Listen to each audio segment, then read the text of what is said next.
কেউ আর কোনো কথা বলবে না। তোমরা যে যার ঘরে যাও। কি হলো, যাও ঘরে।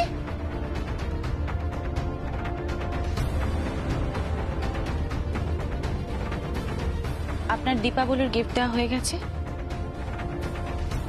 দোয়েল। হ্যাঁ বলো। এই বেনারসি শাড়ি আর বাকি জিনিসপত্রগুলোকে গুছিয়ে রেখে দাও। গুছিয়ে রেখে দেব? ওনার যখন বিয়ে হবে, মানে আমি সামনে দাঁড়িয়ে থেকে যখন ওনার বিয়ে দেওয়াবো, সেই মেয়েটার সাথে, যে মেয়েটা ওকে ভালোবেসে একদিন সবকিছু ছেড়েছে, তখন এই বেনারসি শাড়ি আর এই শাখা পলা সিঁদুর কাজে লাগবে।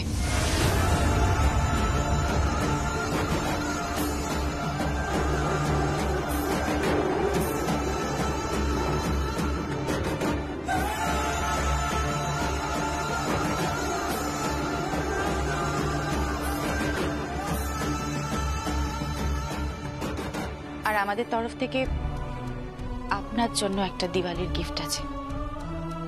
কি গিফট?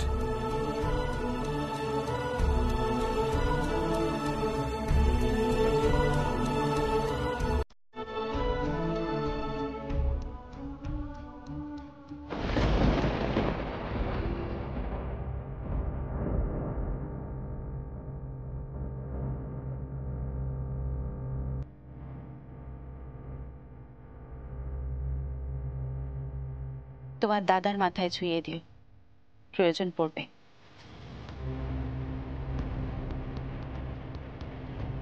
যে লড়াইয়ে জিততে গিয়ে এত নিচে নামছে, সে লড়াইয়ে শুধুমাত্র ঈশ্বর ছাড়া ওর কাউকে পাশে পাবে না।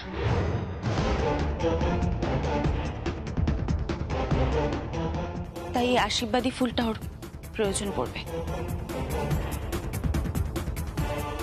ও তো আর যার সাথে লড়ছে না, ও একটা পাহাড়ের সাথে লড়ছে।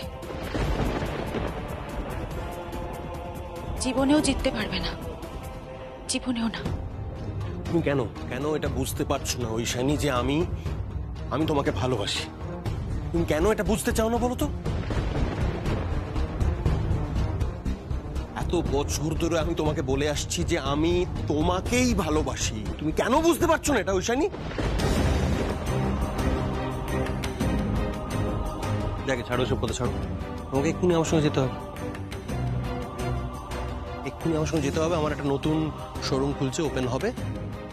আমার নতুন শোরুমটা ফিতে কেটে তোমাকেই ওপেন করতে হবে, ঐশানী ব্যানার্জি। হ্যাঁ, তোমাকেই ওপেন করতে হবে। চলো, দেরি না, চল।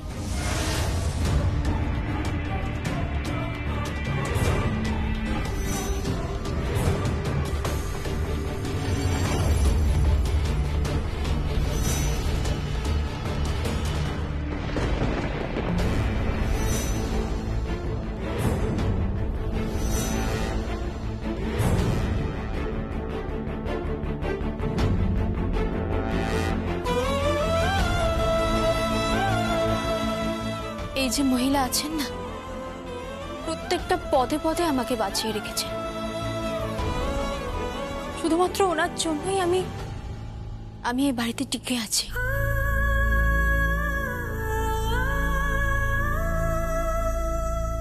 খুব ছোট গাছ দেখেছেন, ঝড় জল বৃষ্টিতে তাদের ঠিক কি অবস্থা হয়,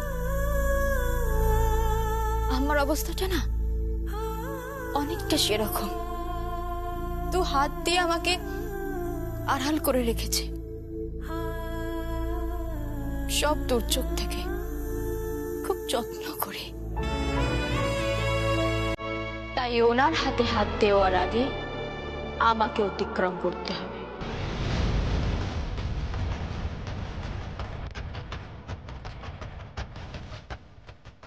আর এর থেকেও বেশি যদি কিছু হয়, তাহলে আমাদের বাড়ির চারিদিকে কিন্তু 5 জন সাধারণ সিকিউরিটি গার্ড এবং 5 জন গানম্যান আছে। আশা করি বুঝতে পারছেন। এক্সপেক্টেড। আমি জানতাম এরকম একটা ব্যবহার পাবো, জানতাম। ঠিক আছে, আমি অপেক্ষা করব, তো আমি তোমাকে দিয়েই ঐশানী বুটিক ওপেন করাবো। এই দিওয়ালিতে না হোক, পরের দিওয়ালিতে আমি অপেক্ষা করব। চল ঋদ্ধিমা। একটা মেয়ের জীবন আপনি নষ্ট করেছেন। আপনার বুটিক আমি কোনো দিন ওপেন করব না।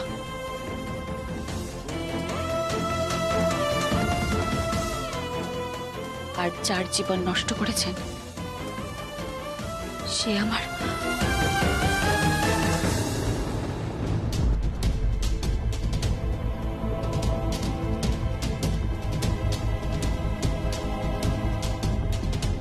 বেরিয়ে যান এখান থেকে, বেরিয়ে যান এখান থেকে। দালাল, দালাল, দালাল।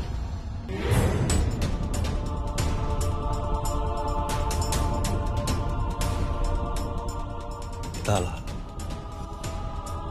হ্যাঁ দালাল, দালাল। এই দালাল একদিন কাপড়ের মার্কেটের একচ্ছত্র সম্রাট হবে। ঐশানী ব্যানার্জি সম্রাট,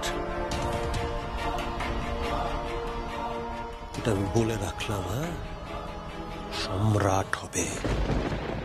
কিং, কিং, কিং, কিং।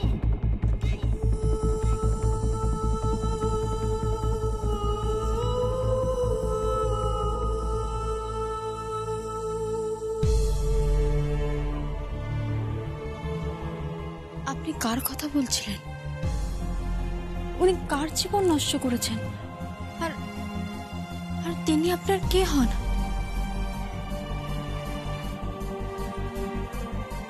আগে এই বাড়িতে বউ হিসেবে নিজের পায়ের তলার জমিটা শক্ত করো, তারপর এমনিতেই সব জানতে পারবে। আজ তো দীপাবলির অনুষ্ঠান। তুমি থাকবে না? না। কেন?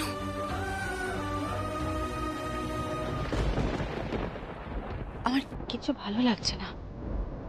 চারিদিকে আলো রোশনাই, সবকিছু কিরকম ঝাপসা লাগছে, ম্রিয়মান লাগছে। কিছু ভালো লাগছে না।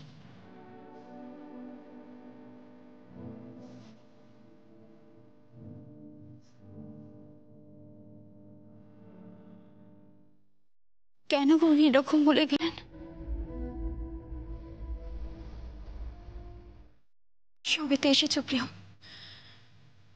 আস্তে আস্তে সবটা জানতে পারবে, সবটা। বলছি যে ওই ঠাকুরের সামনে একটু ধূপ জ্বালিয়ে দেবে, একটু দাও।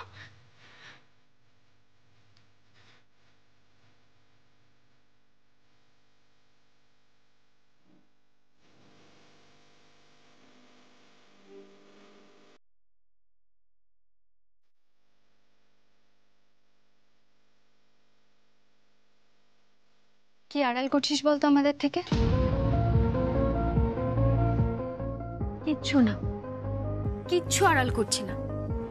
শোন, বলছি দীপাবলিতে রুদ্রকে আসতে বলিস, সোহমও আসবে, আর আমরা খুব খুব এনজয় করব।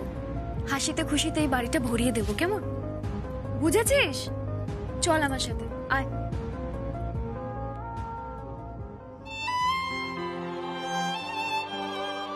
ভগবান, সব দিক রক্ষা করো, তুমি সব দিক রক্ষা করো।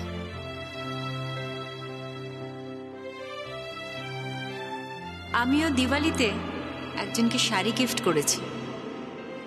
সেই শাড়িটা পরে আমাকে একটা ছবি পাঠিয়েছে, দেখো।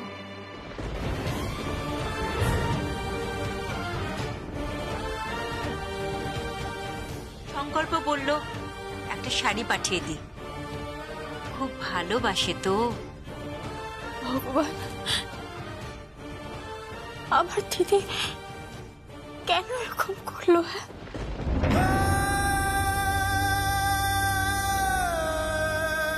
ওই শাড়িটা কেন পরল? কেন ভগবান, কেন পরল?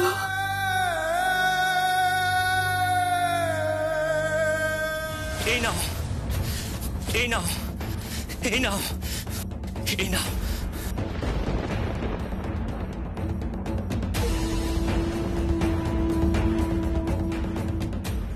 কি হচ্ছে সব? কি করছো কি তুমি?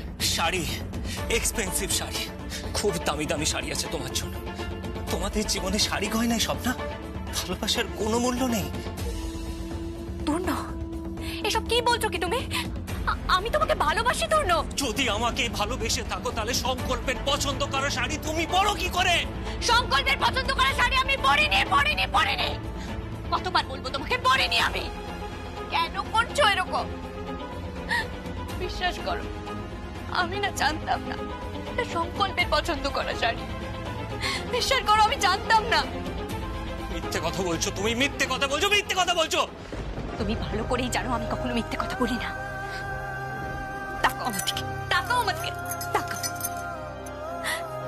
আমাদের তো এতদিনের সম্পর্ক আমাদের। আমি তোমাকে ভালোবেসে সব ছেড়ে চলে এসেছি। এখন তুমি যদি আমার সাথে এরকম ব্যবহার করো, আমি কোথায় যাব বলো? আমার কাছে থাকবে তুমি, বুঝতে পেরেছো? আমার কাছে থাকবে, কোথাও যাবে না তুমি। তোমার কত টাকা লাগবে বলো, কত টাকা লাগবে? তোমার যা লাগবে আমাকে বলবে, আমাকে।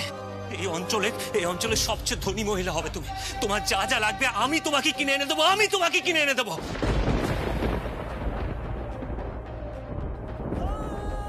না তূর্ণ, আমি খুব সাধারণ মেয়ে। তোমার একটু ভালোবাসা পেলেই হবে। আমার আর কিচ্ছু চাই না। আমি সুখী হতে চাই, আমি একটু শান্তি চাই। তুমি এটুকু আমাকে দয়া করো। তুমি কোনো ভুল কাজ করছো। এত তাড়াতাড়ি এত টাকা উপার্জন করা যায় না তূর্ণ। আমার কথাটা তুমি শোনো আমার কথাটা। না তূর্ণ, শোনো, তুমি আমার কাছে ফিরে এসো। তুমি আমার কথা একটু শোনো, ফিরে এসো তুমি। না, ফেরার রাস্তা সব বন্ধ। তূর্ণ,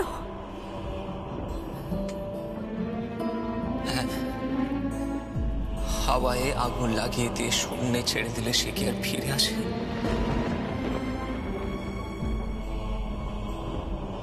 তূর্ণ,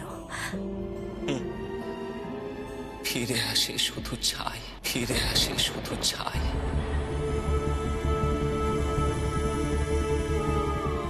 তুমি কি কোথাও যাচ্ছ তূর্ণ?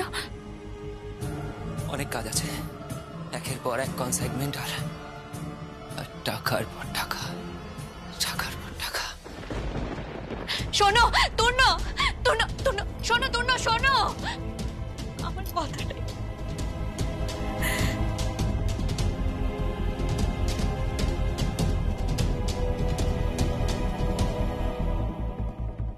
হ্যালো, কে বলছেন? আমি বলছি, আমি ছিলাম।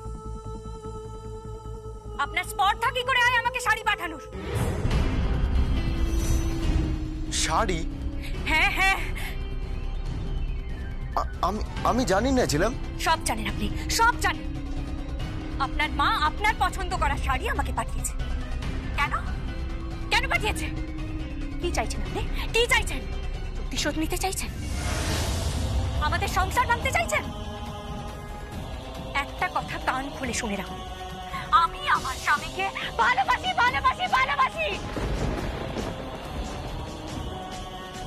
তাকে ছেড়ে আমি কোথাও যাব না, কোথাও না। যতই ওই শানক করা ব্যানার্জি আমাকে ভয় দেখান না কেন, লোভ দেখান না কেন, আমি কোথাও যাব না ওকে ছেড়ে। আমি ওর সাথে থাকবো, ওকে নিয়েই বাঁচবো।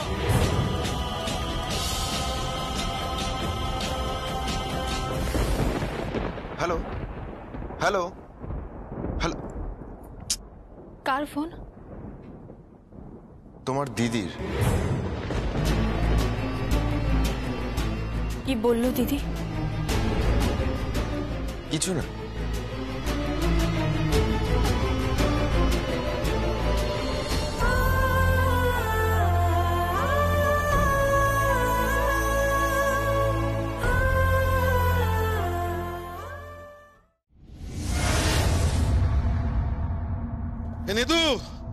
নেদু, টগর, আরে কোথায় গেলি রে?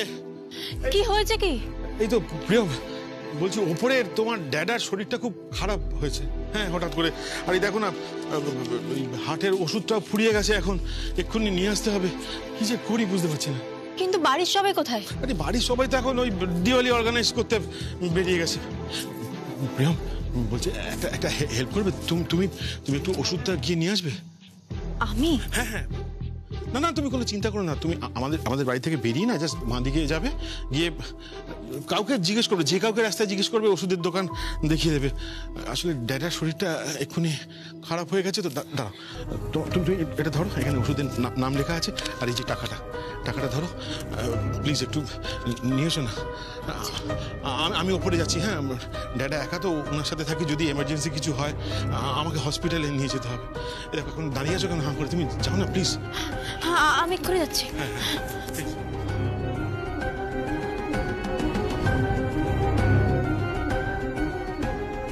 ওপরে তোমার ড্যাডা এখন বহাল তবিয়াতে আছেন প্রিয়ম। শহরটা খুব অদ্ভুত জায়গা, খুব খারাপ জায়গা একটা। কত লোক, কত মানুষ, কত মানুষের মহামিছিল। এর মধ্যে কে কখন কোথায় কিভাবে হারিয়ে যায় কেউ বলতে পারে না।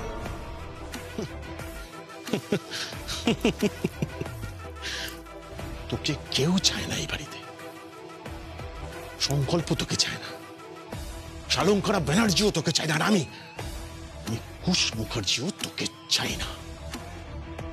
আজকের পর প্রিয়ম এই বাড়িতে ফিরবি না তুই। এই বাড়ির বউ কখনো এই বাড়িতে ফিরবে না, কখনোই না।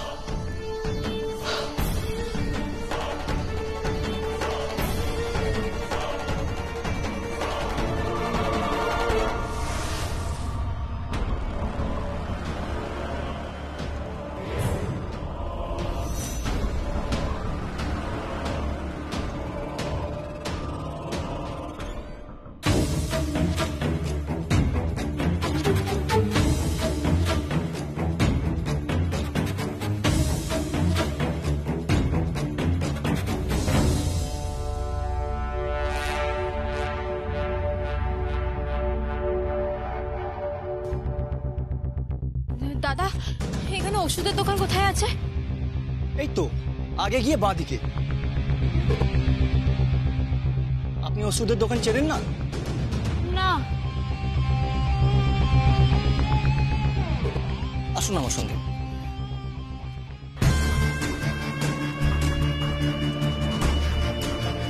কত দূর ওষুধের দোকান? এই তো সামনে বাঁদিকে, আসুন আসুন আসুন। এই তো আগে গিয়ে বাঁদিকে, আসুন আসুন।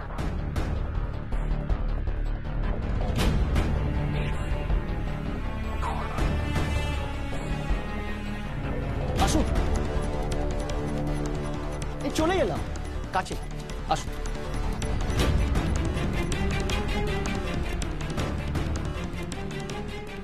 আমি আপনাকে ওষুধের দোকানের কথা বলছি। আমার ড্যাডার খুব শরীর খারাপ, মানে আমার দাদা শ্বশুর, এক্ষুনি ওষুধের প্রয়োজন, তার হার্টের প্রবলেম। কিন্তু ওষুধটা আমার ওষুধ কাজে লাগবে না ম্যাডাম, আইসিইউ কেস কিংবা ভেন্টিলেশন দুটোর মধ্যে তো একটা লাগবেই।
যেতে দিন আমাকে, যেতে দিন, যেতে দিন আমাকে।